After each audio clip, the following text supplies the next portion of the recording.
Hello everyone, exercise 5.3 का question number 11 है।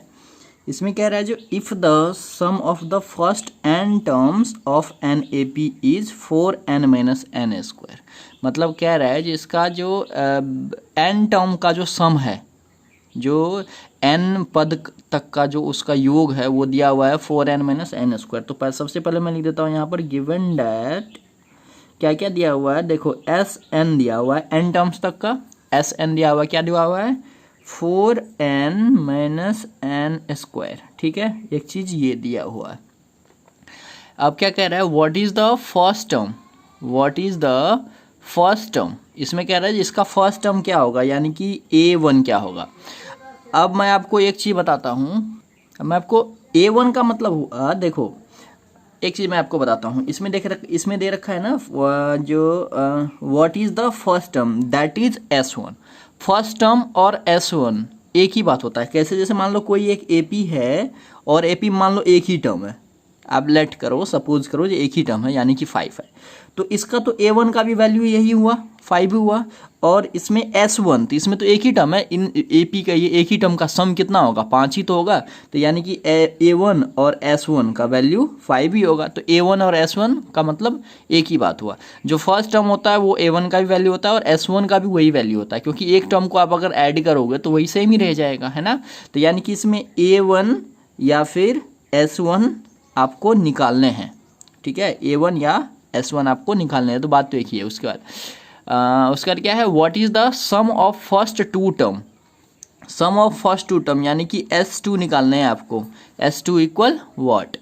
ठीक है भाई, जो जो चीज़ निकालने हैं वो मैं लिख देता हूँ पहले। उसके बाद क्या रहा है, जो what is the second term, what is the second term, second term बताना है यानी कि A2, दूसरा पद बताना आपको A2 second term. Similarly find the third term, find third यानी कि A3, ये भी निकालना है आपको, A3 भी निकालने हैं, third term and tenth term and tenth term भी आपको निकालना है, A10 भी आपको निकालना है।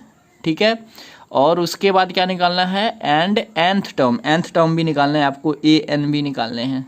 ठीक है, तो ये क्वेश्चन है आपका, इसमें बस SN का वैल्यू दिया हुआ है और आपको इतने सारे वैल्यू निकालने हैं। ठीक है, तो कैसे करना है, आप सबसे पहले मैं क्वेश्चन को एक बार और बताता हूँ। इसमें कह रहा है जो if the sum of the first n term, मतलब सम, तो SN का वैल्यू n टर्म्स तक है, तो SN का वैल्यू आपको 4n माइनस एन स्क्वायर दिया हुआ है। उसके बाद कह रहा है what is the first term, इसका फर्स्ट टर्म यानी कि S1 आपको बताने हैं। ठीक है, मैंने लिख दिया A1 या S1 आपको बताने हैं। And what is the sum of the first two term, sum of the first two term यानी कि S2 आपको बताने हैं। सम कह रहा है ना, तो S2 आपको बताने हैं। उसके बाद what is the sum of the first two term. ठीक है, what is the second term, इसमें सिर्फ सेकेंड टर्म पूछ रहा है यानी कि A2 हुआ सेकेंड टर्म, है ना, दूसरा पद। उसके बाद सिमिलरली कह रहा है जिसका थर्ड टर्म भी बताओ, और उसका 10वां टर्म, 10th टर्म भी बताओ, और उसके बाद nth टर्म भी बताओ, है ना। तो वही चीज़ मैंने लिखा यहाँ पर, A2, A3 और A10 और फिर AN आपको बताने हैं। ठीक है, तो ये आपका क्वेश्चन है। अब इसको मैं बनाना स्टार्ट करता हूँ। ठीक है, तो सबसे पहले जो गिवन है ना, देखो यहाँ पर S1 जो है, ये पहला चीज़ तो है, बहुत ही ईजिली निकल जाएगा। कैसे? देखो हमारे पास है SN equal 4n minus n square है। ठीक है, तो यहाँ से क्या हो जाएगा, S1 निकल जाएगा। कैसे? देखो n के जगह पर 1 पुट कर देता हूँ, तो 4 × 1 हो जाएगा, n के जगह पर 1 और माइनस 1 का स्क्वायर। ठीक है, तो ये आ जाएगा 4 माइनस 1, तो ये आ गया आपका 3। तो S1 का तो वैल्यू आपके पास आ गया क्या, 3 आ गया।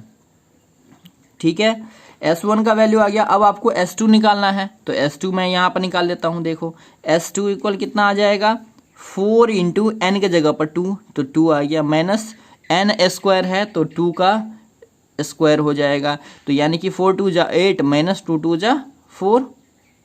ठीक है, तो ये कितना आ गया, 4 आ गया।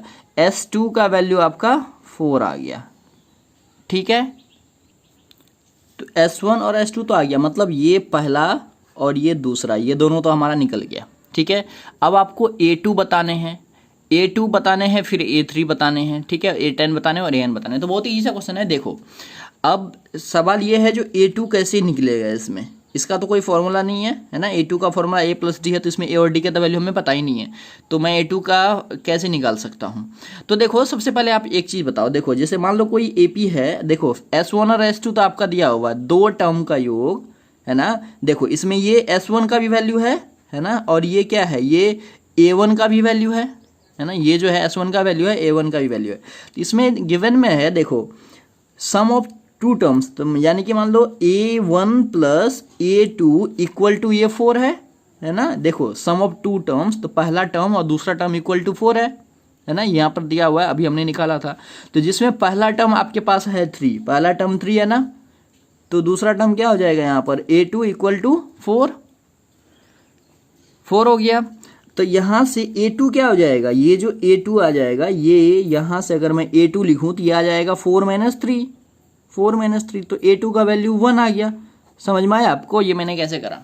ठीक है, मैं आपको यही चीज़ आपको फिर से बताता हूँ। ठीक है, अगर A2 यहाँ से निकालना होगा तो मैं ये आपको रफ करके बताता हूँ, जस्ट मिनट। ये दोनों चीज़ें दिया हुआ है ना, S1 और S2 दिया हुआ, तो ये A1 का भी वैल्यू है आपके पास।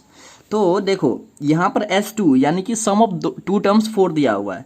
नाउ आप इसे दो तरीके से बना सकते हो, मैं आपको दोनों बता देता हूँ। देखो इसमें दिया हुआ क्या है, A1 plus A2 equal to 4, ये दिया हुआ है ना। S2 का मतलब क्या हुआ, A1 प्लस A2, इसके जगह पर मैं A1 plus A2 equal to 4 लिख दिया। अब देखो A1 का वैल्यू यहाँ पर 3 है, प्लस A2 इक्वल टू 4 हो गया। तो यहाँ से अगर आप A2 लिखोगे सिर्फ, तो ये 4 इधर ही रहेगा, ये 3 को मैं इधर शिफ्ट कर देता हूँ, तो 4 माइनस 3 हो गया। तो यहाँ से A2 का वैल्यू आ गया आपका 1। ठीक है, इस तरीके से ही बना सकते हो आप, नहीं तो आपके पास दूसरा मैं यहाँ पर रफ में बताता हूँ। तो अगर आपको A2 निकालना है ना, अगर आपको A2 निकालना है तो आप S2 माइनस S1 कर सकते हो, S2 माइनस S1, तो यहाँ पर डायरेक्ट आ जाएगा 4 माइनस 3। ठीक है, A2, तो A2 इक्वल आ गया आपका डायरेक्ट 1। तो आप ये भी समझ सकते हो, नहीं तो आप इसको समझ लो, ये थोड़ा सा ईजी है। तो A2 भी आपका निकल गया। अब देखो, और A1 अभी आपने निकाला था, A1 का वैल्यू तो 3 है ना, यहाँ पर A1 और S1 तो 3 है। अब देखो, अब आपके पास A1 और A2 का वैल्यू है ही। ठीक है, अब आप इसमें से D का वैल्यू निकाल सकते हो। D का वैल्यू क्या आ जाएगा, A2 माइनस A1, तो A2 का वैल्यू 1 है और A1 का वैल्यू कितना है, 3 है। तो यहाँ से D का वैल्यू आपका आ गया -2, तो यहाँ से D का भी वैल्यू आपने निकाल लिया -2।